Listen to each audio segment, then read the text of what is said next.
for me always the fun of like getting to do not just a bad guy, but like a evil laugh bad guy. And then he becomes a dark magician. I was like, that's not what you cast me for. I was like a boy, and now I have to be this like dark magician. So I was like, what am I gonna do? Getting fired without being told you were fired was kind of a common thing at 4Kids. It was a rite of passage. It was a rite of passage. Yeah. It happened more than once. You're watching convention coverage. I'm Megan Hollings. I play Mai Valentine. Oh, this is video. I know, I just had a minute of I was like, wait, in what show? That's good. Hi, I'm Michael Sinterniklaas. I'm Mahad and the Dark Magician. Woo! Hello, I voice the often kidnapped Moku Bakaiba. Yeah. And I'm Jonathan Todd Ross, and I'm Merrick and Yami Marik. So how is it being in such a show that is become as big as it has been? I mean, to go from a collectible card game to anime to now being kind of a cornerstone of what a lot of people have grown up with. I mean, how is it being a part of something like that? I mean, it's super cool. It's humbling, right? It's humbling to have done something and then have the community embrace us. It's been really cool to be a part of that. We also we had no idea it was going to become a thing. Like, we talked yesterday about how we didn't know Pokemon was going to be a thing, and I know in my mind I thought, well, lightning can only strike once, you know? So as good as these other shows are, I'm sure they won't become big. Yeah, as actors, we're here talking about Yu-Gi-Oh, but for every Yu-Gi-Oh, we probably recorded 10 to 20 other anime shows that you have never heard of, that sat in a VHS tape collecting dust somewhere. Fighting Foodons, anybody? Yeah. How dare you? Funky Cops. Funky Cops. So we all worked at, I'll explain a little too, we all worked at a studio called 4Kids that was in New York back in the day. So Pokemon was the first big show they did. So we had a little bit of practice with a hit show, but again, we didn't ever know what was gonna be huge. So I remember Eric Stewart, who plays my big brother, Seto Kaiba, said he thought of Yu-Gi-Oh as Pokemon 90210. Like it was for a slightly older demographic, like people kind of graduated from Pokemon to watching Yu-Gi-Oh, and we hoped it would be a big deal, but we didn't know. I mean, to go to Yu-Gi-Oh, you're like, oh, Pokemon, card game. Oh, Yu-Gi-Oh, another card game. Right. Duel Masters, oh, another card game. I mean, that was kind of a big thing in the 90s, right? It was all of a sudden everything was card game, and now we have anime for it, but... Yeah, and I guess the appeal is that both the Pokemon card game and the Yu-Gi-Oh card game are really good. Like they're good games. It was good anime and good games, so everything came together. Now we need just a Magic the Gathering anime, and I think we can step up a notch and go to that. Isn't it kind of surprising that's never happened? It's like almost happened time and time again. Oh, really? Yeah. Michael knows a lot about I would like to anime. volunteer to be in that. I had an audition for one version. I think the Rousseau brothers are doing a series, and then it got scrapped, and then they went somewhere else, and Wizards of the Coast is doing it, but then it's been retooled. I don't know when it's ever coming out, but it's been in development for a long time. One of those sandbox development hell kind of things. Yeah, I think they're like, well, it's got to be right. It's too important, yeah. It's definitely one of those things. If you get it wrong, you're going to upset so many people. Oh, for sure. Oh, yeah. What is a memory that stands out for you while recording Yu-Gi-Oh back at 4Kids? We had some really lovely directors. It started out with Eric Stewart, so I just kind of remember like being in the studio and working with your friends, and there's nothing more fun. I'm trying to remember the progression of directors. Do you remember? I know it started as Eric, and then it wasn't Tony. I'm trying to remember the order. Does anyone? Chris. Julie, Chris. Oh, was it Chris Collet? Yeah. Then Julie took over. So it's like I have more of memories. It's usually not about the show itself. It's more about like when it was Bagel Day at the office, or like, I mean, I remember like the 17th time Okuba got kidnapped, and I was like, wait, no, really? And they're like, yeah, it's gonna happen again.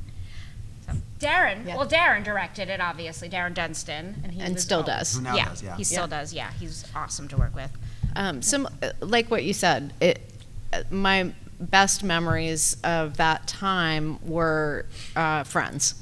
We, even if we weren't on the same show, we were in the same building, And it was just a fun group. We were in our 20s. We were like in New York. This for me and maybe for other people was our first paid job, and it was just really special. It was. I remember doing, I think I did Mahad first, and then he becomes a dark magician. I was like, that's not what you cast me for. I was like a boy, and now I have to be this like dark magician. So I was like, what am I gonna do? And I was like, well, Dan Green's voice is really cool. I can't sound like Dan Green, so I'm just gonna try to impersonate Dan Green, and that'll be my version, which I think makes sense also for Mahad to be like, I'm so devoted to you, I will be like you. So my secret backstory is that he's really like a fanboy. No, he's not. But I was like, my impression of Dan Green sounds nothing like Dan Green, so that's the voice I came up with. But yeah, Cool. I don't know about you guys, but I know, especially in audiobooks, where like you have to think up of a voice fast, and when you're bad at impressions like I am, like my best impression of someone is like good enough to like convey like a spark of that The like, flavor. the flavor. And I always feel like when people are like, oh, how do you like come up with voices? I'm like, I have to work fast, and I just think of a celebrity and do a bad impression of them. I had an acting teacher once who said, go back, watch old sitcoms, and imitate people of the opposite sex. No one will ever know, and you'll have this new character in your repertoire. That's cool. So I know. let's hear that Ralph Cramden. Thank you. That's a cool question. Thank you so much. So I was wondering your guys' opinion on the duel between Yami Marik and Mai Valentine, where she's able to steal the winged dragon of Ra, and then she manages to summon it, but then Yami Marik lays on a surprise. It's like, nah, you got to say the secret ancient Egyptian chant. And he only brings that up after she sacrificed 3 monsters to bring that up. If she had known in advance, she could have stole another card, or even just stole Winged Dragon of Ra just not to summon it, and then he probably could have won. And I know you guys aren't the writers or anything, but I just wanted to know your guys' opinion on that, because I thought it was like, even as a kid, I was like, oh, come on. Right? I know, it's kind of childlike. Like, okay, you won, but you didn't, repeat the ancient secret Egyptian thing. What? Yeah, I mean, the whole thing was kind of exciting and.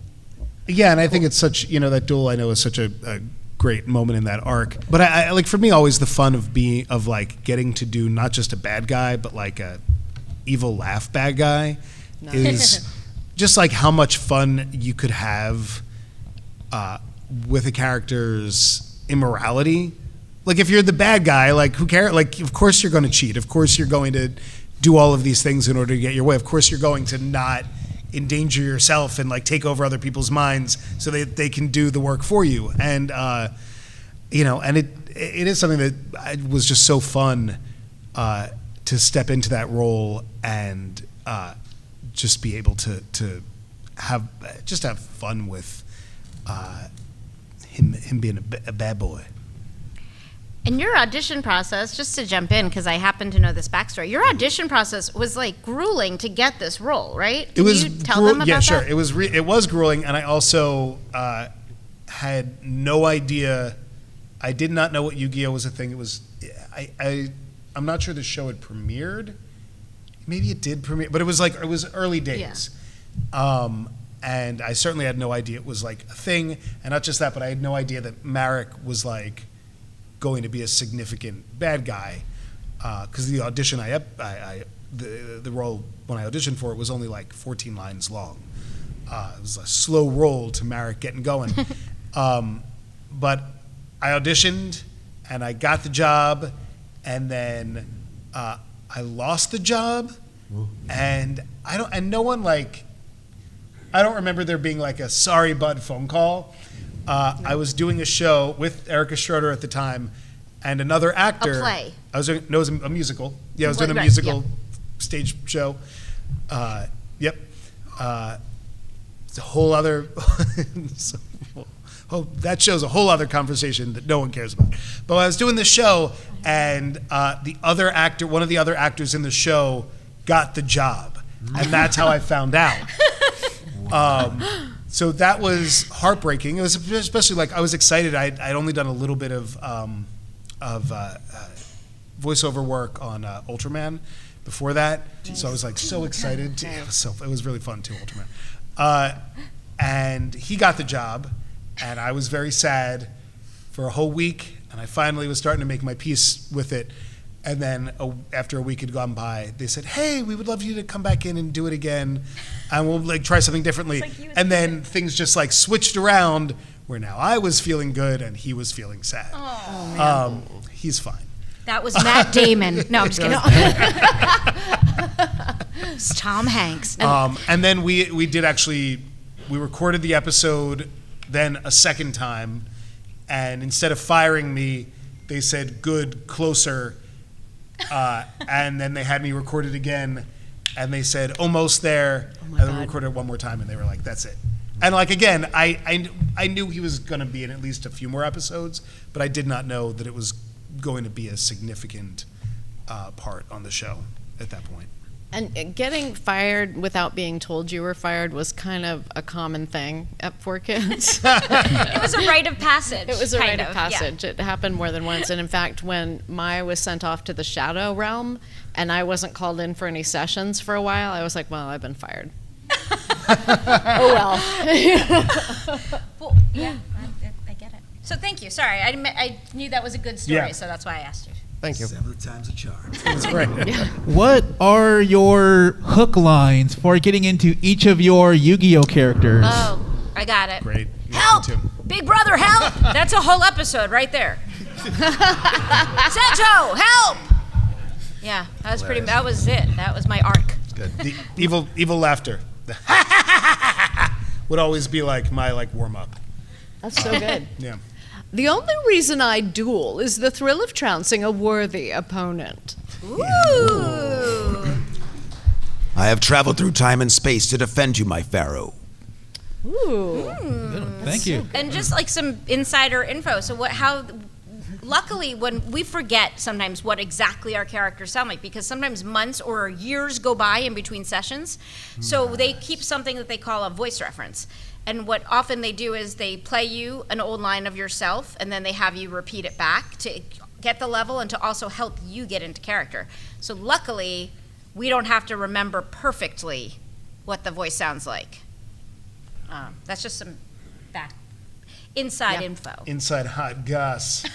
But when they redid Shaman King, I remember I got a call and it went through my agent, and my agent said they want to make sure that you can still do this voice that you did 20 years ago. And I was offended. I'm like, of course I can still do that voice. I had no idea what I sounded like. And I tried to find stuff online, and I couldn't find anything. And so I went to the session, and I was like, do you guys have a voice ref? I just want to make sure it's perfect. And the director was this Russian guy. He said, I don't know, but let's just do something. It's like, okay. They didn't have voice. They told us there would be voice reference there, And there was none. and there wasn't. And I luckily found some on an illegal website. It was the only way to find. I was watching it on. Yeah, and I sent it luckily to Lisa, and I wish I had known that you needed it because I could have sent it to you. But we had been told that there would be a voice reference. I did kind of remember, when I saw the character. For me, I do have a very visual connection to the character. So when I saw her, I was like, I think I got a vibe. But yeah, if I hadn't, it would just be a new character. Let's say you were asked to reprise a role as Merrick in a movie or a Yu-Gi-Oh reboot. Considering your all the voice acting wisdom you've gained over the years, how would you approach the character differently? How do you improve your performance of it? Painfully, I guess is it's funny. It was not my first voice acting job, but it was pretty close. And it was also not the voice that appears in the first episode had gone through about 3 or 4 other iterations before it ended up being the template for what Marlk became. And this doesn't go against how grateful I am to have been part of Yu-Gi-Oh and to have done the voice of Marlk. But in retrospect, it was really, really painful to do. And then especially the Yami version. And I think in that way when you're young and you're like, I'm going to live forever. I'm like, my voice will be fine. And, and it was really difficult. And it was really difficult to like then go audition for like Fiddler on the Roof the next day after I had a session. And so, from a vocal standpoint, I would reprise Merrick in a heartbeat. It would be really hard. It would be really hard, and it would hurt. But I would do it. I think I would probably just know how to like space my sessions a little better. But then, just as a character, I think just the older you get, the easier, at least for me, the easier it is to connect with like the depth of any character and what. Just to add different colors and shadings, which I think for anyone like happens the longer you're with a character, that you start seeing different aspects of them and find different avenues into their who they are. Thank you. You're welcome. Thanks. As the later seasons went on by, what are your thoughts on the voice actors that would go on to, repress the characters? Well, essentially, it's simple. Tara and I moved. We left New York, we moved to LA. And at the time, it was more challenging to record an actor dubbing in a different location. And it would have been expensive for the production company. And frankly, I just don't think they appreciated that that fans cared. I think they genuinely thought no one would notice. Yeah, I definitely noticed, because as soon as the Orichalcos arc started, I noticed the change. Yeah. And I just want to say, as much as that other voice actor does a great Mai, you are what made the character. That's very sweet. I mean, I got to step into a character that was already amazing, when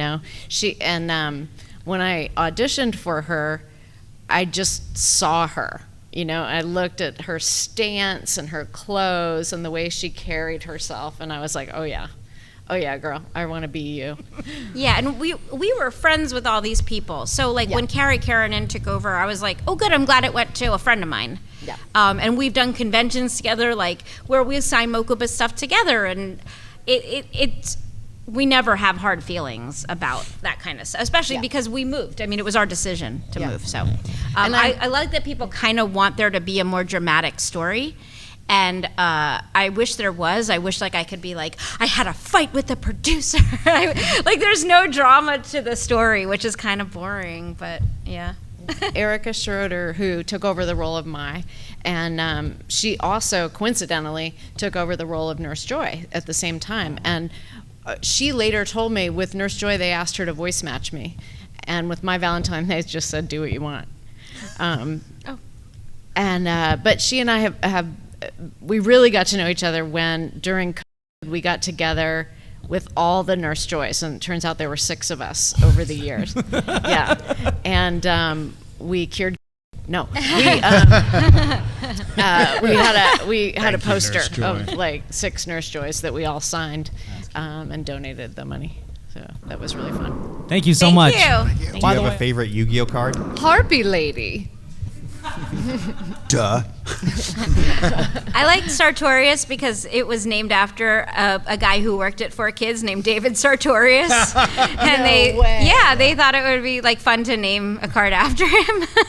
So I just like the origin story of that. That's cool. I liked Helpoemma because it was fun to say Helpoemma. What is that word? Helpoemma. Helpoemma? Helpoemmer. Helpoemmer? Helpoemma.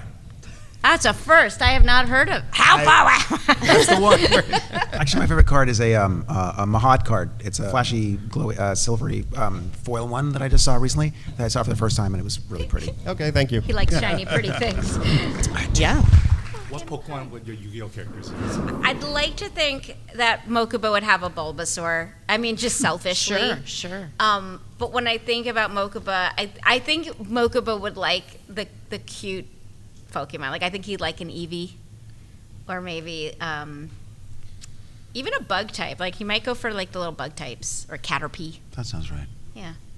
I mean, Dark Magician, I want to say Seviper because the purple would coordinate well. Oh, yeah. Yeah. That's smart. However, it's got to be a magic type, not a grass type. Oh, yeah. Raichu? That's super smart. Yeah, of course. That's a good question. Charizard, maybe? Oh. Good. Yeah, that's Okay. good. Well, I feel like Merrick might have Mewtwo. Very evil. Yeah. Very evil. I don't know what Mai would have. I wish I had an answer. I gotta think about it. I'll think of one later. Charmeleon. Charmeleon. Dragon. Isn't there Dragonite? Is that a Dragonite? thing? Yeah. Oh, Dragonite would be good.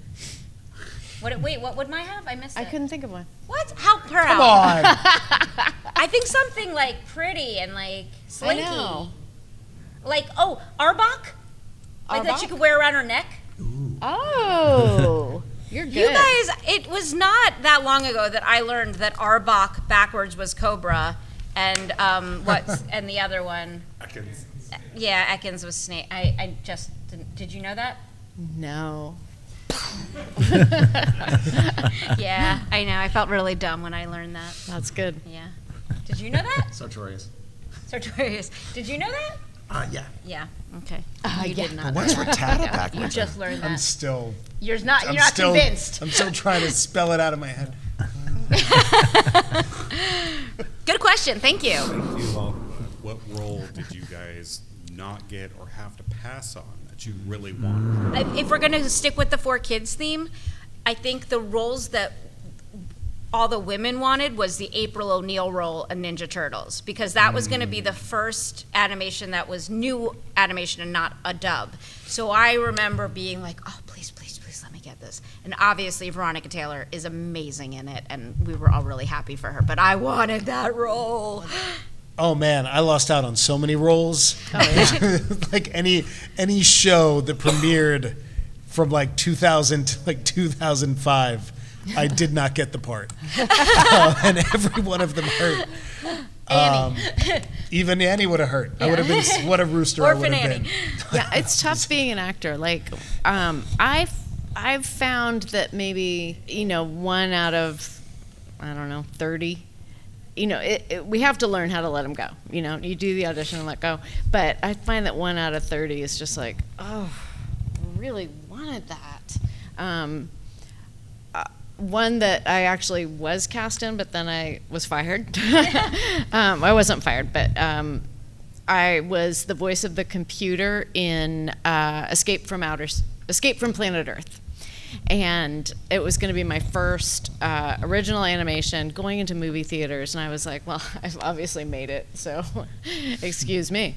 And then I ran into someone who found out he'd been replaced. Like, he was the same as me. It was our first thing, and he was like, I got replaced. And so I thought, I'm going to go see this movie before I tell people I'm in it. So I went to the theater by myself, and I was replaced by Ricky Gervais. So I was really disappointed, but I couldn't be like, oh, I suck. I was just like, well, clearly I was not the person meant for this. They went in a completely different direction.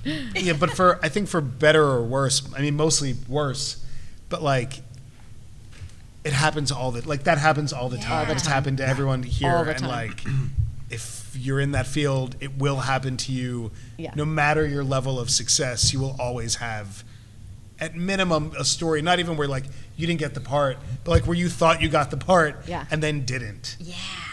Or like you, like a project got to a certain point and you thought you were going to continue with it, and then they just made a switch for whatever reason, and you'll never know that reason. Right. And like that's part of the requirement of a certain degree of thick skin, which I know I didn't always have. Oh, like, it's hard. Where it is hard to deal with that, especially when it doesn't really have anything to do with you very much. Like, I'm sure it wasn't. Yeah. Like, they weren't like, she is so bad, we have to get Ricky Gervais. there's only one person who can fix this. Our second choice. Right. Yeah. It always comes down to Ricky or Megan. Yeah. It's always like. Sorry, did you? You would have been great in Toasted London, though. Thank you. The inverse is also sometimes true, where I feel like The auditions that I feel like I nailed, I don't get. The ones I feel like I didn't, I book. Yeah. It's a weird phenomenon. Michael, as someone on the other side of it, since you do directing and casting and producing, how do you handle recasts? Like, do you have a protocol now? Because I think people are finding out online that they got recast. yeah. Like, so how do you deal with that? So, well, there's 1,000 reasons, and it's like, it's not always even the best person for the job gets it, or gets replaced or whatever. And it's like, there's so many factors, and the clients, weigh in on things that like appeal to them, and even if we disagree, we have to go with what the client wants. But I don't do most of my own casting anymore. Stephanie does most of it. But what's going on with my voice? I don't know. It's like just Puberty. like while I'm here, Puberty. It's time to Really change. late puberty.